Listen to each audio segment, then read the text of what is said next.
여러분들은 공공장소나 음식점, 심지어는 백화점에서 마감 시간을 인지하지 못해 갇혀버린 특이한 경험을 가지고 계신가요? 아마도 이러한 경험은 대부분의 사람들이 거의 겪을 수 없는 경험이기는 하지만 우리 주위 지인 중 한 명씩은 마감 시간을 인지하지 못해 건물에 갇혀버린 기억이 있을 정도로 나를 제외한 누군가는 꼭 겪어본 아주 특이한 일일 텐데요. 오늘 소개해드릴 사연은 사고로 인해 의족을 착용한 한 미국인 여성이 한국의 백화점을 처음 방문하게 되며 겪었다는 충격적인 사연인데요. 해당 여성은 미국의 한 패션 회사에 다니던 중 의족을 착용하게 되는 사고를 겪었지만 이내 용기를 가지고 의족을 착용한 채 시도한 첫 한국 여행 중 백화점에 갇혀버리는 일이 발생해 자신의 인생이 송두리째 바뀌었다고 하는데요. 과연 의족을 착용한 채 한국의 백화점을 방문한 미국인 여성은 무슨 일을 겪었던 것일까요? 함께 사연 들어보도록 하겠습니다. 안녕하세요. 저는 한국에서는 머나먼 땅 미국에서 태어나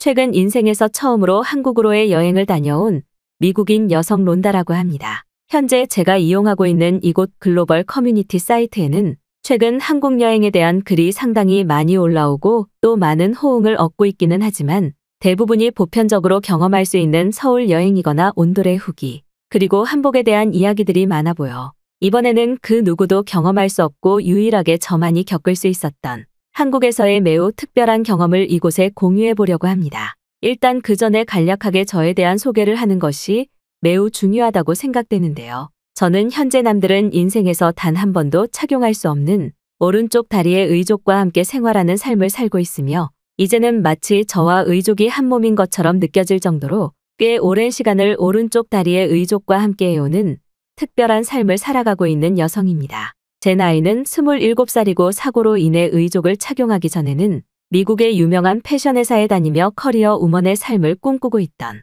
꿈이 많고 평범한 그리고 옷에 매우 관심이 많은 여자였습니다. 어렸을 때부터 저는 옷과 신발처럼 저라는 사람을 개성 있게 드러내고 꾸미는 것을 너무나 좋아하는 유별난 아이였습니다. 저를 키우시던 부모님은 어렸을 때부터 옷을 좋아한 저희 유별난 모습들을 사진으로 기록해 놓으실 정도로 저는 다른 여자아이들과는 다르게 소꿉놀이를 할 시간에 옷가게 점원으로 일하는 놀이를 하며 지내온 아주 특이한 아이였죠. 매우 다행스러웠던 사실은 이러한 저희 유별난 패션 사랑에 저의 부모님조차도 저에게 평범하고도 일반적인 공부에 대한 스트레스는 별로 주지 않으셨다는 사실이며 심지어는 옷을 좋아하는 제가 나중에 성인이 되었을 때 어떠한 직업을 가질 수 있고 그러기 위해서는 어떠한 노력을 해나가야 되는지 어린 나이였던 저에게 차분히 설명해주고 그것에 맞는 차별화된 교육을 일찍이 저에게 가르쳐 주셨다는 사실입니다.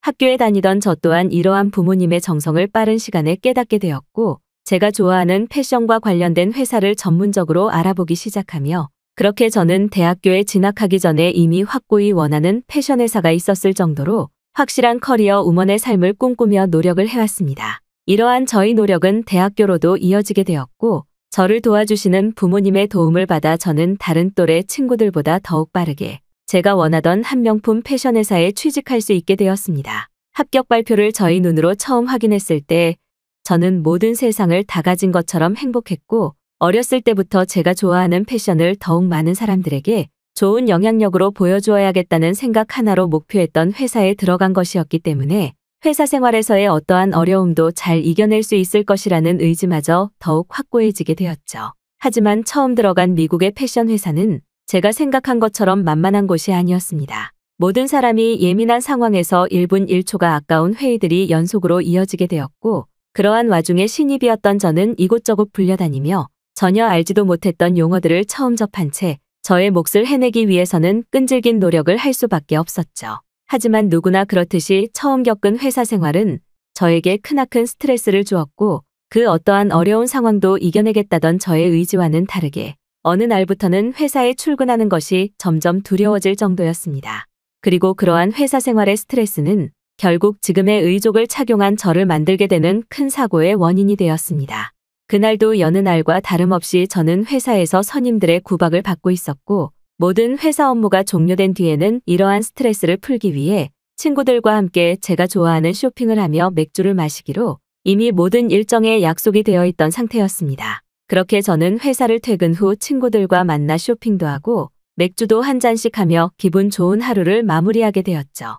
맥주를 많이 마시지는 않았지만 날씨가 추웠기 때문에 뭔가 취기가 오르는 것 같았고 저는 술도 깰 겸 집까지 천천히 걸어가고 있었습니다. 그런데 바로 그때 저희 뒤에서 누군가 자동차의 클락션을 엄청나게 울리는 소리가 들렸고 그 순간 제 몸이 하늘로 붕 뜨는 듯한 편안한 느낌이 들면서 저는 잠에 들고 말았습니다. 그때의 기억을 마지막으로 제가 눈을 떴을 때 처음 보았던 것은 누워있던 저희 손을 잡고 저를 쳐다보고 있던 엄마와 제 눈앞에 정면으로 있던 의사 선생님이었습니다. 내가 무언가 사고를 당했다는 사실을 인지한 순간 제 몸을 하나하나 점검하기 시작했는데 다소 어이없게도 제 오른쪽 다리가 보이지 않더군요. 엄마는 저에게 어쩔 수 없었다는 말을 하시며 눈물을 흘리셨고 저를 수술해 주신 의사 선생님은 피해를 받은 오른쪽 다리 부위가 너무 좋지 않아 저의 목숨이라도 살리기 위해서는 피할 수 없는 선택이었다고 담담하게 말씀하셨습니다. 하지만 그때에는 제 눈앞에 펼쳐진 모든 상황이 마치 꿈속에 있는 것처럼 느껴졌기 때문에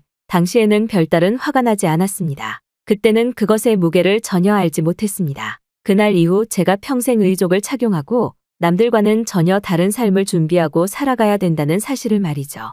현실은 제가 생각한 것보다 조금 더 차가웠고 냉정했으며 제가 지금까지 겪어보지 못한 아픔을 주었습니다. 다리가 없는 부위를 제 눈으로 쳐다보는 시간이 길어질수록 저는 점점 현실을 인지하게 되었고 이제 다시는 예전으로 돌아갈 수는 없겠다는 생각이 들 때마다 제 가슴은 무언가에 꾹 눌리는 것처럼 엄청나게 아팠습니다. 그렇게 저는 1년이 넘는 시간을 병원에서 누워만 있었습니다. 저의 현실을 받아들이는 것에는 다소 긴 시간이 필요했고 무언가 해야겠다는 의지가 들기까지는 1년도 꽤 짧은 시간이었죠. 매일매일 눈물을 흘렸고 그러면서도 저는 살아남기 위해서 그리고 제가 좋아했던 쇼핑도 하며 다시 패션과 관련된 일을 하기 위해서 힘든 재활훈련을 이어나갔습니다. 당연하게도 모든 재활훈련은 제 몸에 맞춘 의족과 함께 진행되었고 처음에는 그저 딱딱한 나무처럼 느껴졌던 의족이 제 몸과 하나가 된 것 같은 느낌이 들 때쯤 저의 모든 재활훈련은 종료되게 되었습니다. 다리가 있던 사람에서 다시 다리가 없는 사람으로 그리고 다시 새로운 다리와 함께하는 인생은 그 누구도 경험할 수 없는 찰나의 연속이었습니다. 재활훈련이 모두 종료되고 의족과 함께 밖을 돌아다닐 수 있을 때 제일 먼저 했던 행동은 아쉽게 그만둘 수밖에 없었던 패션 회사의 오랜 동료들을 만나 이야기를 하는 것이었습니다. 그렇게 수많은 회사 동료를 만나던 중 오래전 저희 친구였던 한 직장인 동료가 자신들의 회사에서 이번에 한국으로 출장을 가게 되는 일이 생겼는데 정식 회사 소속은 아니지만 그것에 함께 워크숍 형식으로 참여하는 것이 어떻겠냐는 좋은 의견을 주더군요. 한국으로의 출장 프로젝트를 관리하는 패션회사 팀장님도 제가 오는 것에 매우 반가워하셨기 때문에 저는 단 하루 만에 그들과 함께하는 인생 최초 한국으로의 출장 아닌 출장을 동반하게 되는 기회를 잡았습니다. 힘든 시간을 보내왔지만 아직도 저를 반겨주고 기다려주는 사람들이 있다는 것에 무언가 감동적이면서도 아직 세상을 살아갈 의미는 있구나라는 생각마저 들었고 그렇게 저는 옛 회사 동료들과 함께 한국으로 떠나기 위한 준비들을 하나씩 해나갔습니다. 의족에 대한 모든 적응을 마치기는 했지만 하루에 일정 시간 이상을 걸어 다니다 보면 허벅지와 하체 쪽에 피로감이 극도로 쌓이며 졸음이 쏟아지는 문제가 있었지만 중간마다 쉬어주면 괜찮겠지라는 생각과 함께 저는 회사 동료와 나중에 한국에서 합류하기로 하고 먼저 한국이라는 나라를 경험하고 길도 익힐 겸 저는 먼저 비행기를 타고 한국으로 떠나게 되었습니다. 다리를 잃기 전에도 패션에 굉장한 관심이 있었던 저였기에 다른 나라들과 차별화된 패션 문화를 가지고 있는 한국으로의 첫 여행은 이미 한국에 도착하기도 전부터 어떤 쇼핑거리를 갈지 어떠한 번화가를 가볼지 구체적인 여행 일정을 계획하기에 이르렀고 중간마다 머무를 숙소들 또한 미리 예약해 놓았기 때문에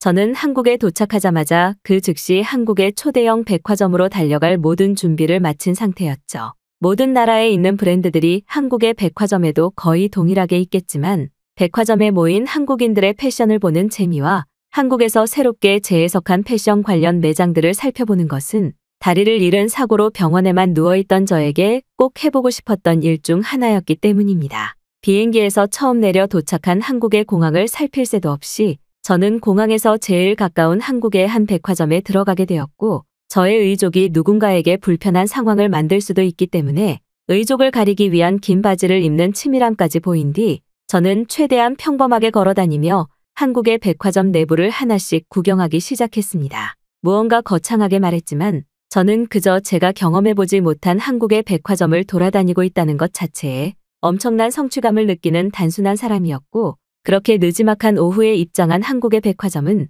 제가 좋아하는 옷들을 구경하는 것에도 시간이 아까울 정도로 엄청나게 쾌적하고 아름다운 곳이었죠. 하지만 비행기도 타고 꽤 오랜 시간을 걸어왔던 탓인지 백화점 마감 시간에 가까워질수록 의족을 끼운 하체 쪽에 피로감이 몰려오며 극심한 잠이 쏟아지더군요. 이대로는 도저히 걸어갈 수 없을 정도였고, 그렇게 저는 잠깐 눈만 붙이자는 생각과 함께 백화점 여자 화장실에 들어가 휴대폰에 알람을 작게 맞춰놓고 의족을 벗어놓은 뒤 약간의 휴식을 취했습니다. 그런데 제가 다시 눈을 떴을 때 저는 정말 깜짝 놀랐습니다. 맞춰놓은 휴대폰의 알람은 한국의 시차를 적용해 놓지 않아 제대로 작동하지 않았고, 더욱 무서웠던 것은 눈을 떴을 때 화장실의 모든 불이 꺼져 있던 것과 동시에 이미 마감 시간이 모두 종료되고 손님이 나간 상황처럼 주위의 모든 것이 고요하고 어두웠기 때문입니다. 마침 핸드폰 배터리가 다 되면서 휴대폰도 꺼지게 되는 최악의 상황으로 이어졌고, 저는 식은땀을 흘리며 보이지 않는 어둠과 맞서 싸운 채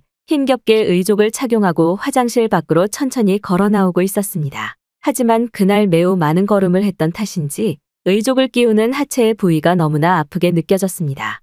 더는 걸을 수가 없을 정도로 큰 고통이었고, 저는 어쩔 수 없이 화장실을 나와 앞에 있는 작은 의자에 걸터 앉아 숨을 몰아쉬고 있었죠. 그런데 바로 그때 멀리서부터 누군가 찰랑거리는 열쇠 소리를 내며 걸어오는 듯한 소리가 들리더군요. 다행스럽게도 그 사람은 백화점을 순찰하는 직원처럼 보였고, 멀리서 저와 의족을 발견하고는 급하게 뛰어오는 듯한 모습을 보였습니다. 저를 발견한 그 한국인 직원은 너무나 다행스럽게도 어느 정도 영어가 되는 듯한 한국인처럼 보였고, 그렇게 저는 지금까지의 상황과 제가 어떤 어려움을 겪고 있는지 의족의 피로감과 함께 간략한 설명을 그 직원에게 해주었습니다. 더는 걸을 수가 없을 것 같다는 저희 말을 들은 그 한국인 직원은 저에게 예약해놓은 호텔이 어디인지 물어보았고, 잠시 생각에 빠진 뒤 곧바로 자신이 가지고 있던 무전기로 어딘가와 연락을 취하고는 저에게 그 호텔까지 데려다 주겠다며 저희 귀를 의심할 만한 말을 했습니다. 살아생전 처음 보는 한국인의 도움을 받는 것은 너무나 미안하다는 감정과 함께